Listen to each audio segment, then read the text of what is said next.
So in this Tangerine Bank tutorial, I will be showing you how to open up an RIF or a RIF savings account here on Tangerine Bank.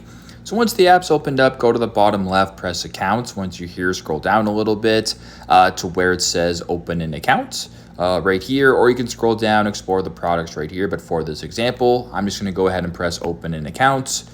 Then once you're here, go to the top and press on savings, and then scroll down a little bit to where it says RIF savings account or RIF savings account. Go ahead and select the arrow if you want to read more about it. If this looks good to you and you want to proceed, go to the bottom and press add accounts. Then press continue. Then once you're on this page, you can review the product, press continue at the bottom, proceed with the next steps that follow, answer all the questions, and then you can open up the account that way. So pretty simple, pretty straightforward. That's how to open up an RIF or a RIF savings account here on Tangerine Bank. Thanks again for watching and hope this helps.